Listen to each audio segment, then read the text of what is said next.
तुम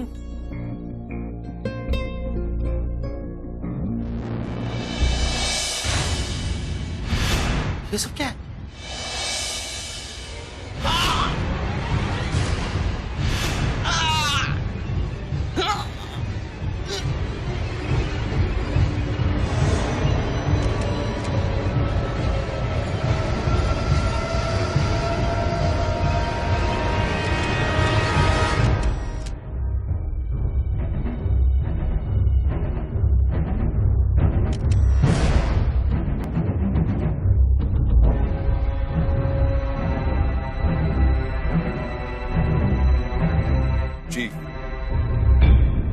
मैंने इस मोबाइल की पूरी कॉल हिस्ट्री चेक कर ली। मित्तल ग्रुप ऑफ कंपनीज का फोन 6 बजे आया। उसके बाद ना तो कोई कॉल गया ना ही कोई कॉल आया। तुम ऑफिस से कितने बजे निकले? यही 2 घंटे हुए। 2 घंटे पहले यानी 8:30 बजे। ये ऑफिस में इतनी देर तक क्या कर रहे थे? अपूर्व साहब कुछ बात के लिए परेशान थे, इसीलिए। किस बात की परेशानी? एक बड़ी डील कैंसिल हुई थी, उसकी वजह से। डील? कैसी डील?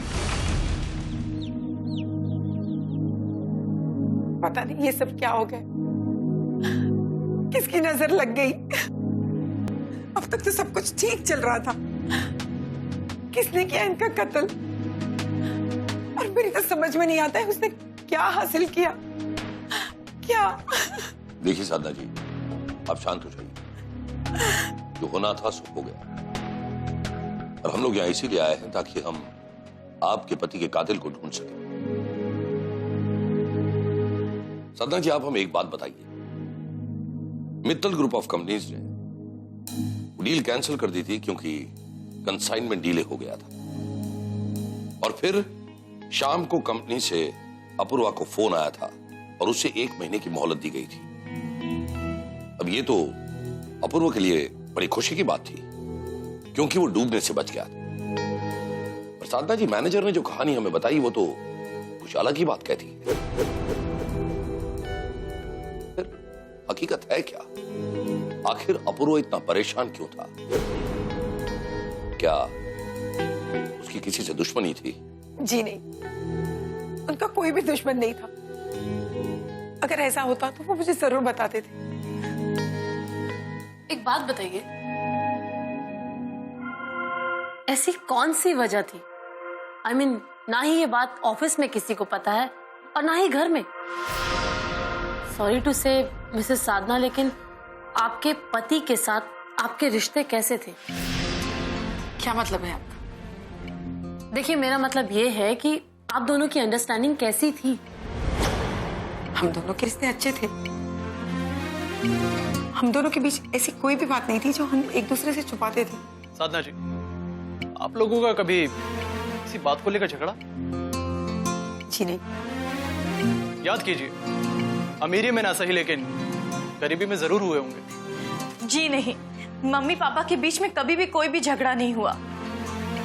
और इन सारी बातों का पापा की डेथ से क्या कनेक्शन है? ये कनेक्शन ढूंढने की कोशिश ही हम कर रहे हैं।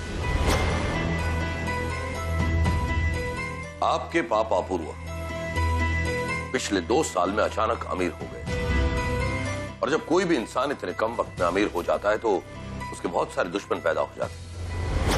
साधना जी, आपके पति के अमीर होने के पहले दिन से लेकर आज तक की सारी बातें क्या आप हमें विस्तार से बताएंगे? गरीबी की चादर हमें जकड़े हुए 10 साल तक हम दाने दाने के लिए तरसते रहे, लेकिन फिर भी हमने किसी के सामने हाथ नहीं फैलाया। लेकिन एक दिन हमारे सब्र ने हमें जवाब दे दिया और हम भगवान के पास उनसे मांगने मंदिर चले गए, और वहां पर हमें महात्मा मिले जिन्होंने कहा कि आज आपकी गरीबी का आखिरी दिन है, आपके ग्रहों की दशा भी सुधर जाएगी। मुझे उनकी वाणी पे भरोसा हो गया और मुझे पक्का विश्वास हो गया कि अब हमारे दिन सुधरेंगे, और मैं खुशी खुशी घर पहुंची। कहां गई थी तुम दोनों? तुम्हें पता है मैं यहाँ कितना परेशान हो रहा हूँ? और ये हाथ में तुम्हारे क्या है? परेशान? प्रसाद के बहाने तुम अपना पेट भरने गई थी। मेरे लाख मना करने के बावजूद तुम लोगों के सामने हाथ फैलाने चली गई। मंदिर गई थी। अरे मंदिर जाओ या किसी इंसान के घर पूजा करने, बात तो एक ही है। पर पापा, आप मम्मी की बात सुन तो लीजिए। अरे सुनने को बचा ही क्या है? मेरा मान सम्मान, मेरी इज्जत सब तो मिट्टी में मिला दिया तुम्हारी इस माँ ने। नहीं चाहिए मुझे तुम्हारा ये प्रसाद।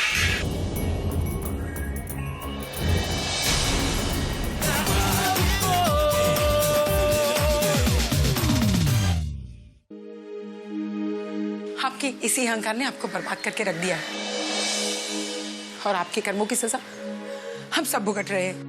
ये बेटी जो बच्चों को पढ़ाकर हम सबका पेट पाल रही है, और कुछ बचता है तो खुद पढ़ती है, छोटी बहन को पढ़ाती है। बेटी होने के नाते ये बाप का फर्ज अदा कर रही है। आज हो क्या गया है आप लोगों को? प्लीज आप दोनों से रिक्वेस्ट है कि चुप हो जाइए।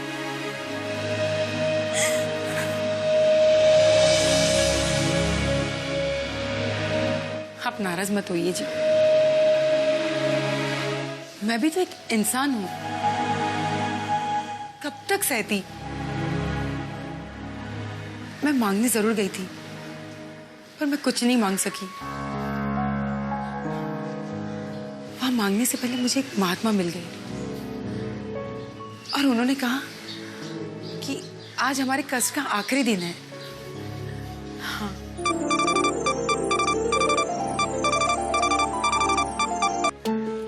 हेलो हेलो, जी जी जी सर, जी जी सर, मैं अभी पहुंच रहा हूं sir. Thank you very much sir, thank you. Sadhana, Sadhana मुझे माफ कर दो। तुम्हारी बातों में सच्चाई थी साधना, सच्चाई थी। बचपन में दादी फरिश्तों की कहानियां सुनाया करती थी। उस दिन हमें भी एहसास हो गया कि फरिश्ते होते हैं, हमारे जीवन में चमत्कार हो गया। और उसके बाद हमारी गरीबी दूर हो गई। अब तक आपने जो कुछ भी बातें बताई वो सिक्के का एक पहलू था, सिक्के का दूसरा पहलू ढूंढना भी बाकी है। Anyway, let's go.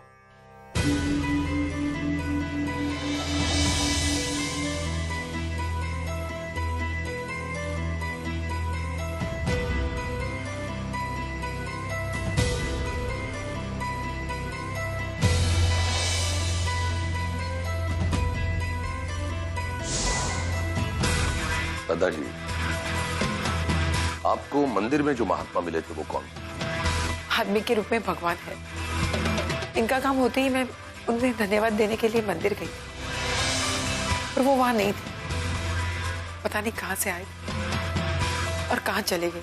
नहीं साधना जी, ये बाबा की तस्वीर मैंने यहां देखी, मुझे लगा कि शायद मंदिर में जो आपको महात्मा मिले थे वो यही तो नहीं। जी नहीं।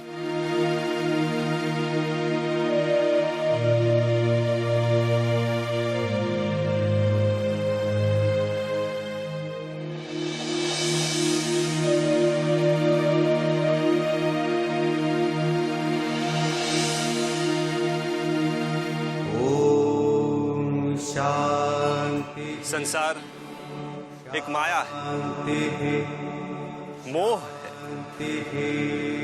बंधन है, सदियों से जीवन मरण का खेल चला रहा है। हम सब जानते हैं कि अगर जीवन मिला है तो मृत्यु भी मिलेगी, लेकिन फिर भी हम इस सच्चाई को अपनाने से डरते हैं। क्यों? क्योंकि हम सब किसी न किसी बंधन में बंधे हुए हैं। बेटी का बंधन, बेटे का बंधन, पत्नी का बंधन, पति का बंधन। हम सब खुद को किसी न किसी के मोह में बांधे रखते हैं, यहां तक कि हमारी आखिरी सांस भी किसी न किसी के नाम से जुड़ी हुई होती है। क्योंकि संसार एक माया है, परिवर्तन है, काल है। बेटी, अंत तो सनातन सत्य है।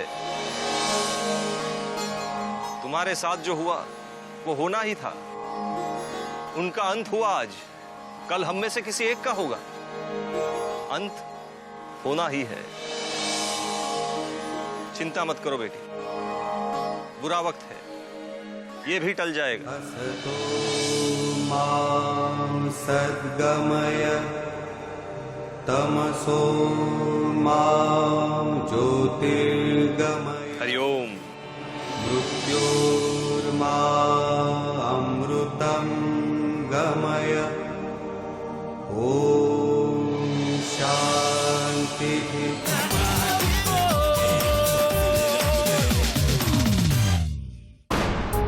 जी कहिए। नेताजी से मिलना है। अपॉइंटमेंट लिए आपने? देखिए, मेरा नाम मेजर राठौड़ है और मैं कमांड फोर्स से हूँ। मुझे किसी अपॉइंटमेंट की जरूरत नहीं। देखिए, जो कुछ भी हो, आप बिना इजाजत आप नहीं जा सकते। आने दो उन्हें। आइए राठौड़ साहब, बैठिए। नमस्कार। क्या है, लोग जंगली कुत्ते पालते हैं, मैंने जंगली आदमी पाला है। गवार है बेचारा, उसे ऐसा मैंने ही बनाया। क्या पब्लिक में उठना बैठना होता है, कौन कहां किस वक्त आके टकराए, उस वक्त मुझ जैसा भोला शरीफ इंसान क्या कर सकता है? उस वक्त यही आदमी काम लगता है। वैसे मैं उसकी तरफ से माफी मांगता हूं। कहिए कैसे आना हुआ? नेताजी, आप बातें बड़ी इंटरेस्टिंग करते हैं और अपना परिचय देना भी आप बड़ी अच्छी तरह से जानते हैं। राजनीति में तो शब्दों की मायाजाल खेलनी पड़ती है ना? वैसे क्या लेंगे आप? जानकारी। आपका सेंस ऑफ ह्यूमर बहुत बढ़िया है। किसी की बात को कैसे काटना, वो कोई आपसे ही सीख सकता है। नेताजी, हम तो सिर्फ बात बीच में काटते हैं। कुछ लोग होते हैं जो जिंदा इंसान को काट देते हैं। अपूर्व मिथाली, किसी ने उसे मार दिया, हत्या हो गई उसकी। क्या आप जानते थे ना उसे? बहुत अच्छी तरह। पर ये सब कब हुआ? बड़े ताज्जुब की बात है। अपूर्व मिथानी जो आपका बिजनेस पार्टनर था, 60% बिजनेस पार्टनर, 2 दिन से ऑफिस नहीं आया। उसके बगैर ऑफिस का काम डिस्टर्ब हो रहा था और फिर भी आपको पता नहीं। पर मुझे कोई बताएगा तब पता चलेगा ना। नेताजी, एक बात बताइए, आप वाकई इतने भोले हैं या भोले बनने की कोशिश कर रहे हैं? राठौड़ साहब, मेरी मति मारी गई है कि मैं आपके सामने भोला बनूंगा। आप बताइए मैं आपकी किस तरह से मदद कर सकता हूं? नेताजी, एक बात मेरी समझ में नहीं आई कि आपने अपूर्व जैसे मामूली इंसान में क्या देख लिया? क्या आपने उसे अपना 60% का बिजनेस पार्टनर बना दिया? पैसा आपका, जगह आपकी, धंधा आपका, और उससे 60% का बिजनेस पार्टनर। ये बात कुछ समझ में नहीं आई। राठौर साहब, मैं ज्योतिष में बहुत विश्वास रखता हूँ। तो किसी पंडित ने बताया था कि अ नाम के आदमी के साथ धंधा करोगे तो धंधा बहुत बढ़ेगा। और जो पार्टनरशिप का रेशियो, वो भी ज्योतिष ने ही बताया था। ये अक्षर से जिनका नाम शुरू होता है, ऐसे तो और भी लोग हो सकते हैं। तो फिर ये अपूर्व मिथानी ही क्यों? मेरी सेक्रेटरी, उसी ने उसका नाम सजेस्ट किया था। प्रभु अपूर्वा की आत्मा को शांति दे। हरिओम। पूरे भारतवर्ष में मेरे करोड़ों भक्त हैं। मैं सभी को अमन और शांति का पाठ पढ़ाता हूं। मेरे किसी भी भक्त में आपको हिंसा का पुजारी नहीं मिलेगा। मैंने आपको सिर्फ ये कहने के लिए बुलाया है कि आपकी तहकीकात से मेरे किसी भी भक्त को कष्ट ना पहुंचे, और खासकर महिला भक्तों को। बाबा, अब यही मेरा कर्म है, तहकीकात करना, सुराग ढूंढना, और बेगुनाह लोगों पर शक करके मैं गुनहगारों तक पहुंचता हूं। अब देखिए ना, इस केस के जितने भी पहलू हमारे सामने आए हैं, कहीं ना कहीं हर पहलू आपसे जुड़ रहा है, और इसीलिए मुझे ये कदम उठाना पड़ा। सिर्फ एक ही विनती है आपसे कि आपकी तहकीकात से किसी भी महिला भक्त का पारिवारिक कलेश ना। जी।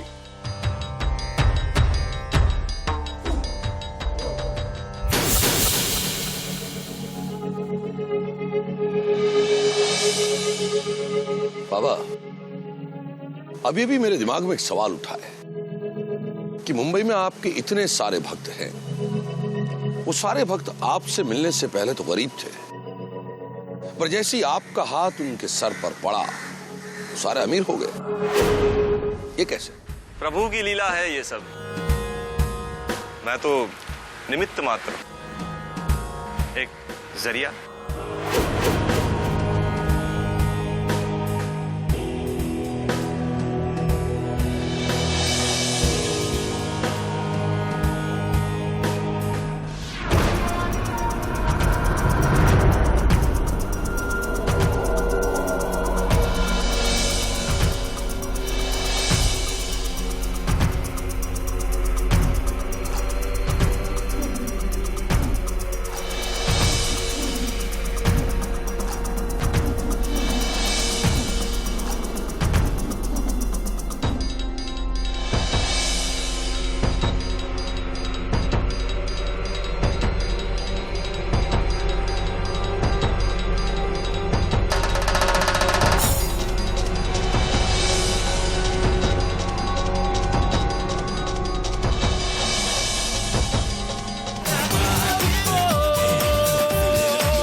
अपूर्व मिथानी केस धीरे धीरे उलझता जा रहा है। जहां एक गुत्थी सुलझती है तो दूसरी गुत्थी सामने आ जाती है। मतलब मेरे पति के कातिल का कोई पता नहीं चलेगा? साधना जी, आज तक कमांड फोर्स के हाथ से कभी कोई कातिल बच पाया है जो आज बच पाएगा? तो बताइए ना, ये पहेलियां क्यों बुझा रहे हैं? इस भोली भाली सूरत के पीछे जो पहेली छुपी है, उसे पढ़ने की कोशिश कर रहा हूं मैं।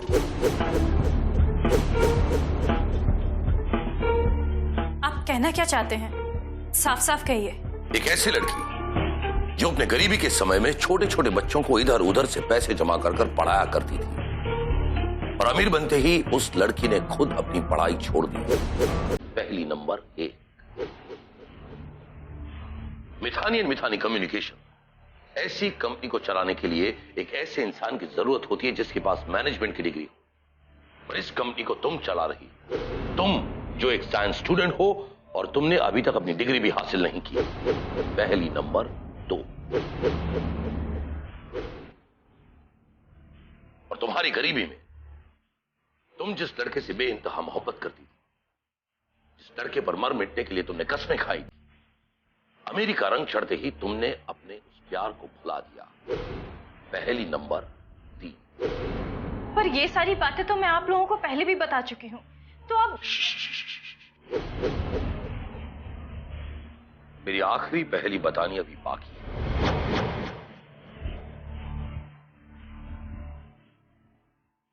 मिस पूर्वी, जिस दिन अपूर्व मिथानी का कत्ल हुआ उस दिन ना ही आप ऑफिस आई थी, ना ही मित्तल ग्रुप ऑफ कंपनीज के ऑफिस गई थी, और ना ही उस वक्त आप घर पर थी। तो ये है मेरी चौथी पहेली। क्या आप मेरी इस चौथी पहेली को सुलझा सकती हैं? राठौर साहब, आप कहना क्या चाहते हैं? आप खुलकर कहिए, मेरा दिल बैठा जा रहा है। किसने मारा मेरे पापा को? बताइए, किसने मारा मेरे पापा को? तुम्हारे पापा का कातिल यहाँ इस वक्त हमारे बीच मौजूद है। कौन है वो? ये तुम्हारी बहन पूर्वी। ये क्या बकवास है? ये बकवास नहीं, सबूत है हमारे पास। सबूत? कैसा सबूत? आपके पापा ने मरने से पहले अपने मोबाइल से आपको 45 बार कॉल किया था। मुझे कोई कॉल नहीं आया था। हमने उनकी मोबाइल की कॉल हिस्ट्री चेक की है। What nonsense! We are talking complete sense miss Purvi. हमें उस मोबाइल पर आपके फिंगरप्रिंट्स मिले हैं। ऐसा हो ही नहीं सकता। ऐसा क्यों नहीं हो सकता? ऐसा नहीं हो सकता। क्यों नहीं हो सकता? It's impossible. Why it's impossible? क्योंकि मैंने खुद उस मोबाइल से फिंगरप्रिंट्स मिटा दिए। राइट मिस पूर्वी?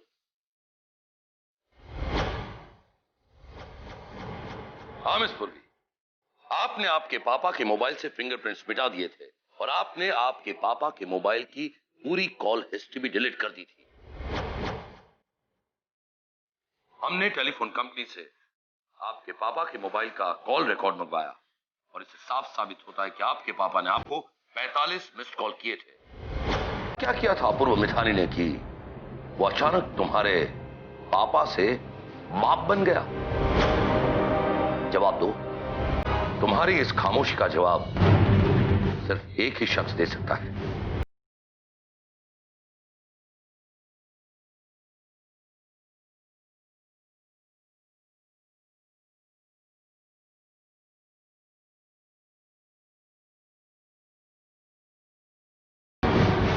इसे तो तुम अच्छी तरह से जानती हो ना?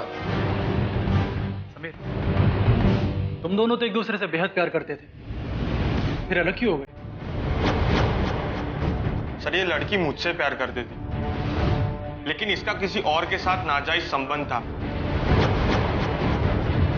चरित्रहीन है ये, पूछे इससे। हाँ, हाँ हूं मैं चरित्रहीन। और कुछ जानना है तुम्हें? तुम्हें किस बात की कमी थी कि तुमने ये सब? कमी मुझे नहीं, मेरे बाप को थी। उस दिन मैंने आपसे झूठ कहा था कि वो महात्मा मंदिर में जो मिले थे वो दोबारा नहीं मिले। दरअसल उस दिन के बाद वो महात्मा रोज मिले, बार बार मिले, और वो महात्मा है ये।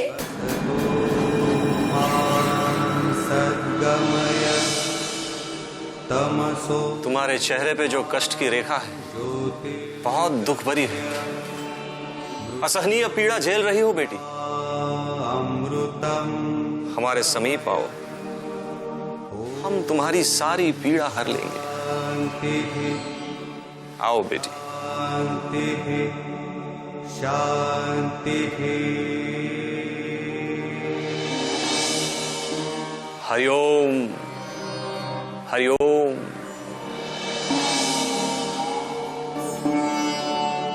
हमने तुम्हारा सारा दर्द हर लिया।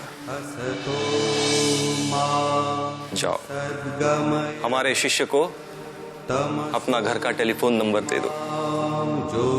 हम तुम्हारे पति का भी सारा दर्द समाप्त कर देंगे। हरिओम। अमृतम गमय।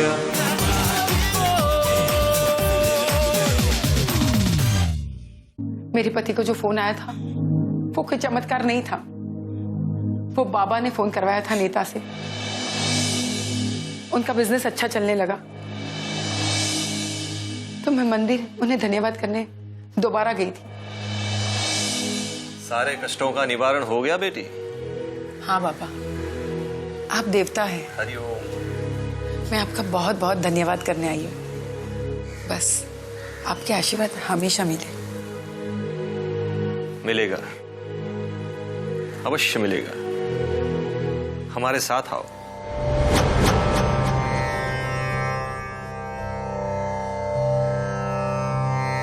आओ।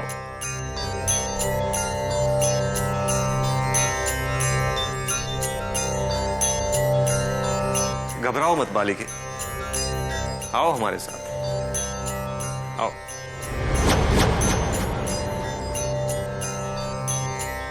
अरे बैठो, घबराओ मत। सुंदर, अति सुंदर। पापा, ये आप क्या कर रहे हैं? अरे क्या हुआ, हम भी तो इंसान हैं, बिल्कुल तुम्हारी तरह। हमने ऐसा क्या कर दिया? अरे हमारी भी तो कुछ इच्छाएं हैं, जरूरतें हैं। बाबा, ये सब आपको शोभा नहीं देता है बाबा। हमारे पास दिल नहीं है क्या? मैंने तो तुम्हें साधु समझा था, पर तुम तो शैतान निकले। छी! शैतान नहीं, भगवान। तुम्हें क्या लगता है तुम्हारे पति को ऐसे ही धंधा मिल गया? अरे उसे जो धंधा मिला है, जो शान और शौकत मिली है, ऐशो आराम, ये गाड़ी बंगला, ये सब बाबा का ही तो चमत्कार है। यहां तक ये तुम्हारे तन पे जो साड़ी है, ये तुम्हारे माथे का सिंदूर, ये सब बाबा का ही चमत्कार है। तुम चाहती हो कि जिस सड़क से तुम्हारे पति को हमने उठाया, उसी सड़क पर हम उसे वापस लाकर रख दें। तुम्हारी मर्जी, सोच।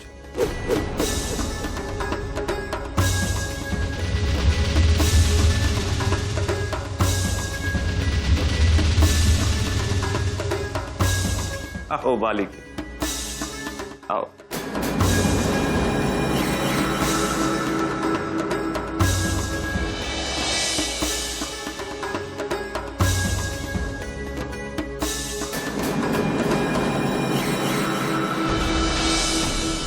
गरीबी के डर ने मुझे मजबूर कर दिया और मैं पिसती रही।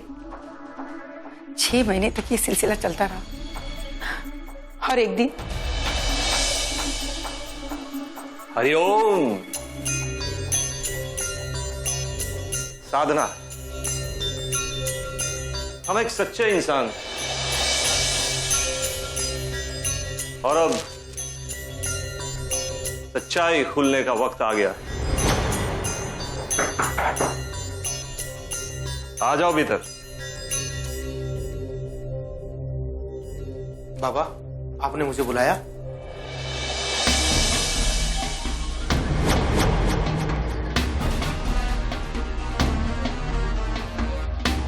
साधना, तुम यहाँ क्या कर रही हो?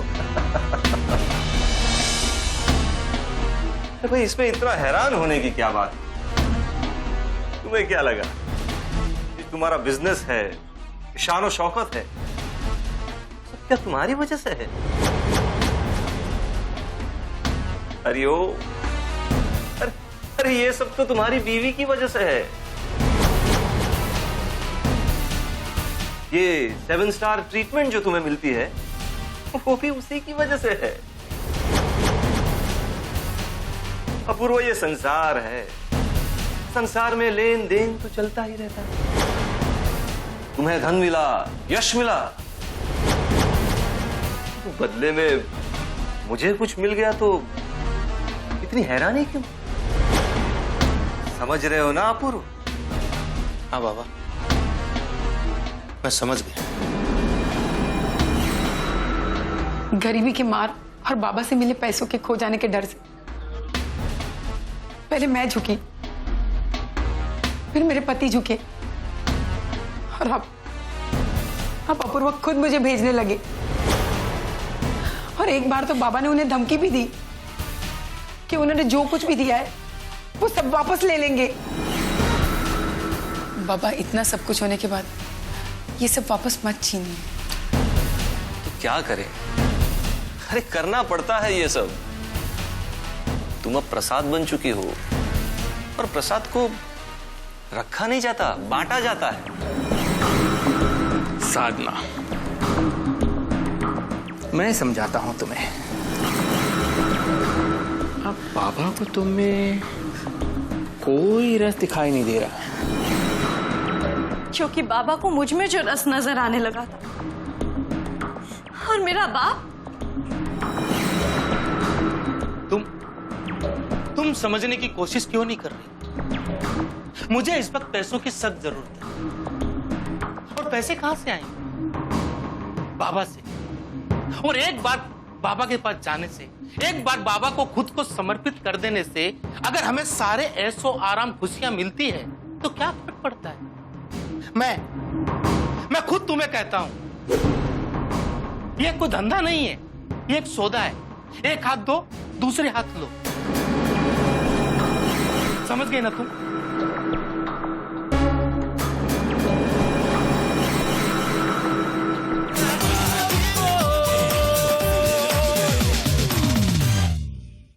भगवान ऐसा बाप किसी को ना दे।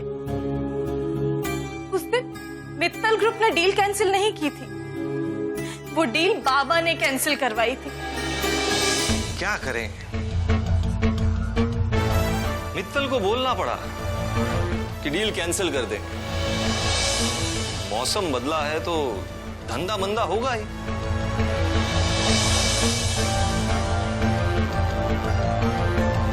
मौसम बदला है तो मौसम के साथ साथ स्वाद भी तो बदलना चाहिए ना।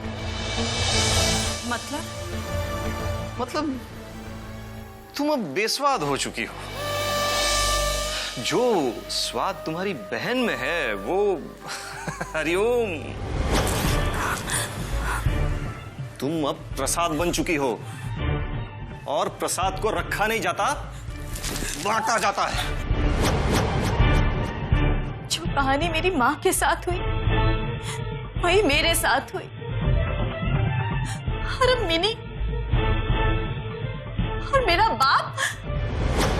बाबा अब मिनी को भी बुला रहे हैं। तो भेज दो ना, क्या फर्क पड़ता है? आपका दिमाग तो ठीक है, आप नहीं जानते कि मिनी नाबालिग है, और आप फिर भी चाहते हैं कि उसे बाबा को समर्पित कर दूं। मैं अपनी बहन के साथ ऐसा कभी नहीं होने दूं। तुम ऐसा नहीं करोगी तो मैं करूंगा। मैं खुद मिनी से बात करूंगा और उसे बाबा के पास लेके जाऊंगा, समझी तुम? लेकिन मैं ऐसा हरगिज नहीं होने दूंगी।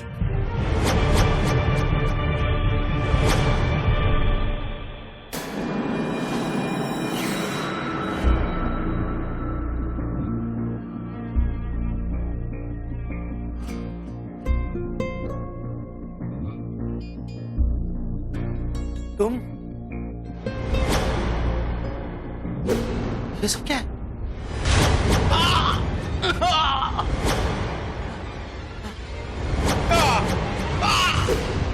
जिस दिन उसने तुमसे मुझे मांगा था, काश तुमने उसी दिन मेरे बाप का कत्ल कर दिया होता तो आज मेरी ये हालत नहीं होती। पर मुझे खुशी इस बात की है कि मैंने मिनी की जिंदगी बचा ली। I'm sorry, दीदी। पूर्वी, कानून तुम्हें इंसाफ जरूर देगा, और उस वैशी दरिंदे को सजा भी। बस इसी कॉन्फिडेंस के साथ कोर्ट में अपना बयान जरूर देना। मुझे कोई बयान नहीं देना। हम माँ बेटी वैसे भी बंद कमरे में अपनी इज्जत तो लुटवा ही चुके हैं, अब पूरे समाज के सामने अपनी इज्जत की धज्जियां नहीं उड़वानी। ऐसे सफेद पोश नेताओं और भगवे में लिपटे ऐसे पाखंडी बाबाओं को तो चौराहे पर लटका कर गोली मार देना चाहिए। पर कानून के दायरे में रहकर हम ऐसा नहीं कर सकते।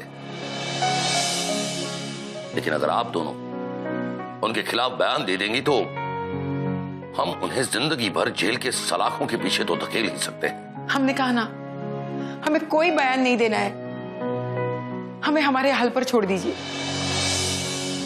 ठीक है, जैसे आप लोगों की मर्जी। लेकिन पूर्वी, कानून की नजर में तुम गुनाहगार हो, तो तुम्हें गिरफ्तार तो करना ही पड़ेगा। हाँ, हम हमारी ओर से पूरी कोशिश करेंगे कि तुम्हें कम से कम सजा हो।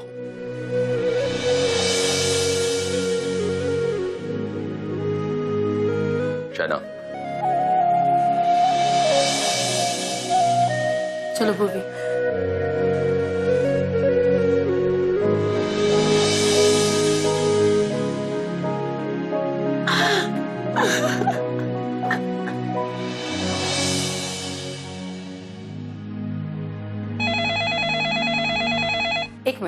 एक मिनट बेटा। हेलो। अरे, इतना बड़ा हादसा हो गया और हमें अखबार से पता चलता है? तुमने तो हमें एक ही झटके में गैर कर दिया। कमाने वाले पति को कमाने वाली बेटी ने मार दिया और वो जेल चली गई। लेकिन चिंता मत कर, कल के कल तेरी बेटी जेल से वापस आ जाएगी। शर्त तो तुम्हें मालूम ही है मिनी।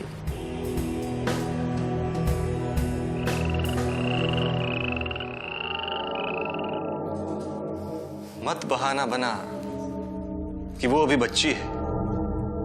अरे हम कोई राक्षस है जो उसे कच्चा खा जाएंगे? तुम तो हमें जानती हो ना, बहुत अच्छी तरह जानती हो। अब इंतजार नहीं होता। बाबा मुझे माफ करना, मैं अपनी बेटी को नहीं लाई। तेरी पूर्वी का क्या करे साधना?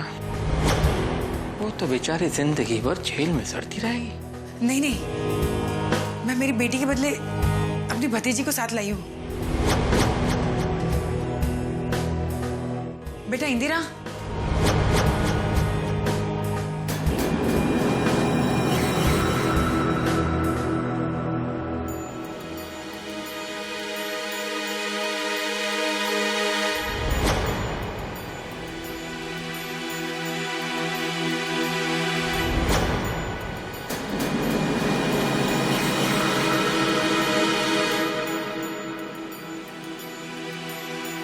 नेता, साधना को लेकर जाओ और पूर्वी को छुड़ाने का प्रबंध करो। तब तक हम विश्राम करेंगे।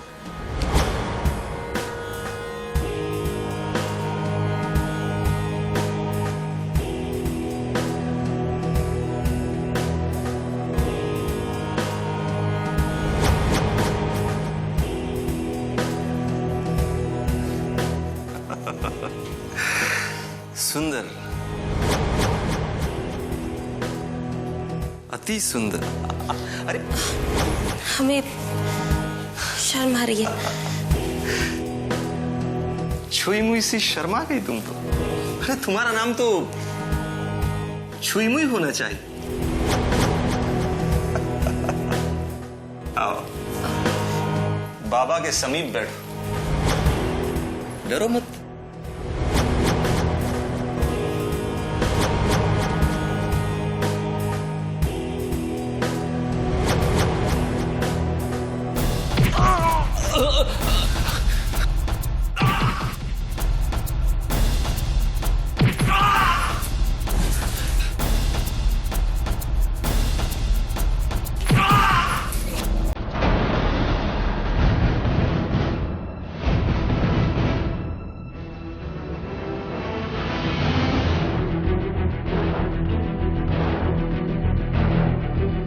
क्या हो रहा है ये?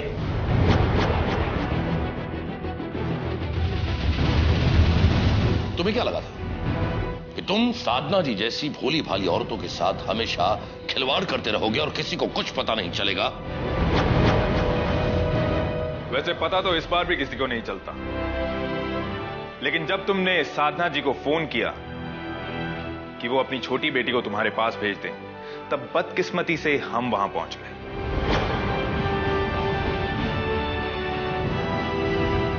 किसका फोन था माँ? चलो बेटा, हमें जाना होगा। पर कहाँ?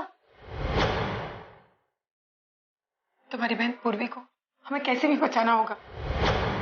दीदी को? अगर ऐसी बात है तो मैं कहीं भी जाने के लिए तैयार हूँ माँ। चलो। ठहरिए।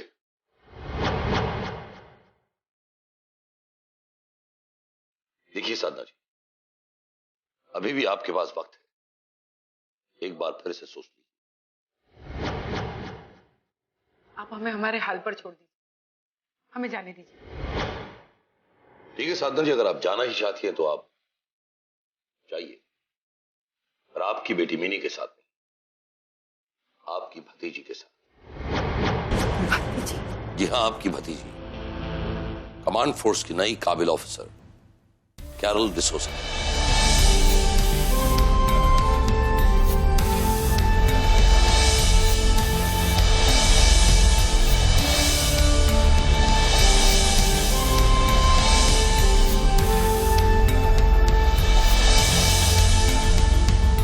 Hariom.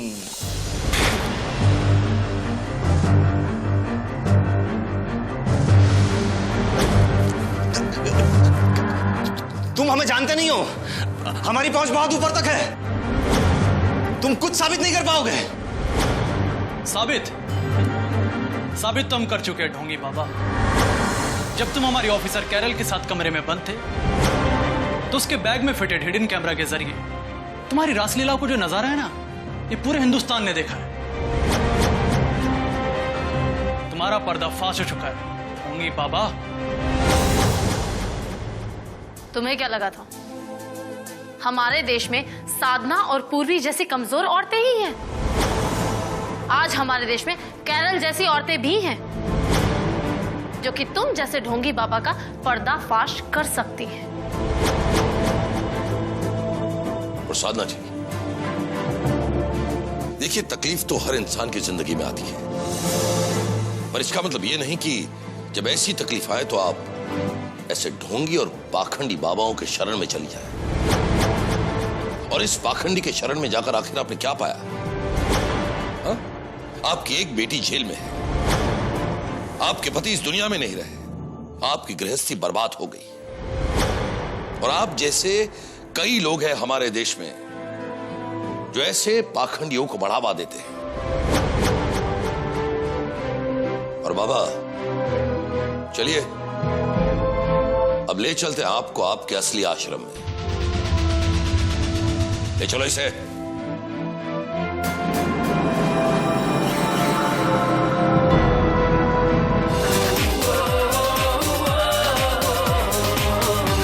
Gonna make you crazy.